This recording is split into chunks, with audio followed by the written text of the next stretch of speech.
don't need to look at my face, my clothes, to know who I am. What's up, wrestling fans, trading card collectors? Welcome to another episode of Wrestling with Cards. Today we've got another collector spotlight video, and we're going to be talking about something a little bit different. Not that that's any surprise, because for any of you that have watched any of my content for any length of time, you know that there's always little bits of different thinking and ways of doing things that I like to think within the hobby. Different ways of collecting different sets and different types of cards and different chase projects you can put together. Stuff that might not be the hobby mainstream or whatever is the hot topic at the moment, but it may be something that just piques my interest and I want to dig in a little bit more. So when Prizm came out earlier this year, I knew I had to get in, but I wasn't exactly sure where I wanted to start. I wanted to pick up a few of the big name rookies, you know, the Gable Steveson, Braun Breakers, and some of the NXT guys, but I just couldn't pinpoint where I wanted to go. I did end up buying some of those rookie cards, but they were the lower end parallels, and I basically bought them just to have them, put them away, we'll see what happens with them. But when Prizm came out and I noticed they had legends, I was like, okay, I can sink into this. Like, what exactly am I going to get out of this? What legends do I want to attach myself to within this product? Maybe it's Hulk Hogan, Steve Austin, The Rock, you know, the guys that I've been buying up all before the Panini releases. But for whatever reason, I just couldn't get behind some of these cards. I ended up buying some red, white, and blue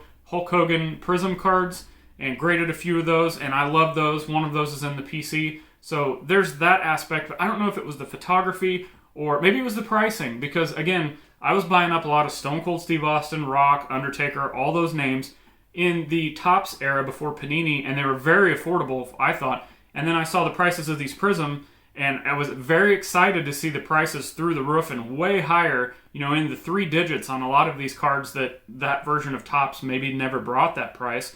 But I started thinking, like, you know, does this really fit my PC? Maybe not. Was I looking to flip this? Well, if I was, the prices didn't make sense. So what exactly was I going to pick within Prizm to kind of fit my niche of something fun, relatively easy to put together, something I had a connection to, and something that maybe I wouldn't break the bank on? And then it just happened. Finished business to do. Matter of fact, a little cosmetic surgery. I decided to put together a fun Prizm run of the American Dream Dusty Rhodes. I've always been a massive Dusty Rhodes fan, especially from the Territory days, which I've gone back and watched a lot of the stuff from the 70s and early 80s. I just love Dusty Rhodes. And then I started thinking, I don't have very many of his cards. So I said, let's do it. Let's dive in.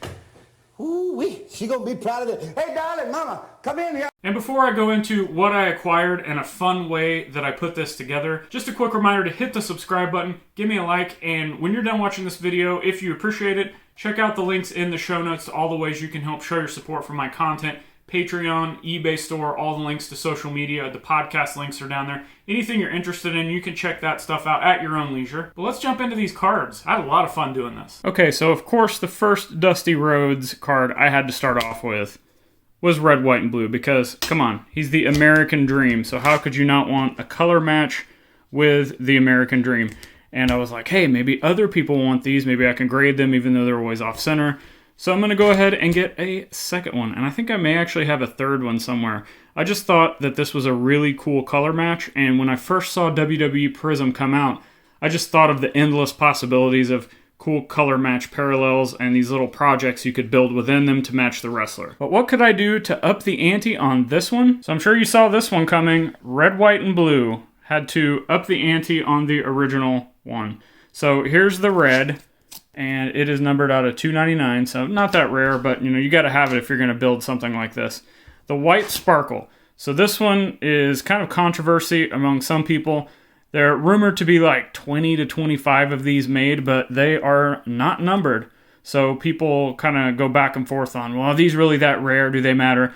Guess what? It doesn't matter whether it's rare or if it matters, because it matters in the color match rainbow of the American Dream. Going to blue.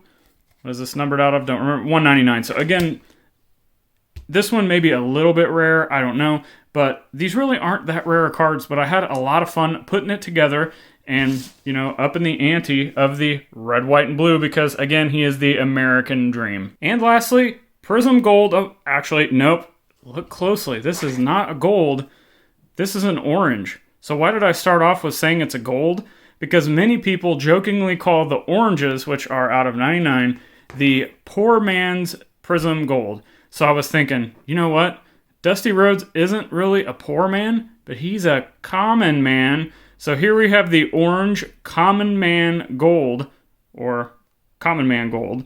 It's actually orange, but I thought, how hilarious is that to have the Common Man's Gold version of Prizm to add to this. So total, we've got red, white, and blue, and we've got the Common Man Gold. Absolutely loved and had a ton of fun putting this together. The Dusty Rhodes Prizm project, had a blast putting it together, and I truly hope that this video inspired you. Not because it's the greatest video in the world, but the thinking behind the cards that I put together. And what I mean by that is the fun color match or interesting things, the connections that you have to cards and the talent on the cards, interesting ways you can collect and put things together that fit your interest and your niche, not necessarily what everybody's telling you should buy, and not necessarily what the latest product is. I mean, I put this stuff together way after Prizm came out because it took me a little bit to kind of think about things. Collecting cards doesn't have to be the hobby mainstream. It doesn't have to be the rookie cards. It doesn't have to be what's popular or most valuable. In fact, a lot of those types of cards are sometimes out of people's budgets, or maybe they're just not available. You know, collectors have them. They're stashed away in collections. They're never going to see the light of day. But I hope you all had fun. Thank you for spending your valuable time watching this video. And again, if it brought you some value, if it kind of spurred that imagination, that creativity that you have and that you could apply to your hobby and your PC, hit that subscribe button, give me a like, spread the word about this channel and any of the other content that I've got going on. Which, speaking of that, before you get out of here, check the show notes for all the ways you can help show your support for my content. The podcast links are down there if you want more wrestling card content. Links to eBay, links to Patreon, links to all kinds of stuff. Social media links are down there. I appreciate if you'd spend just a second, check out all that stuff. And until next time, click the videos on the screen for all the other great wrestling videos I have in the archives of this channel. I'll see you next time.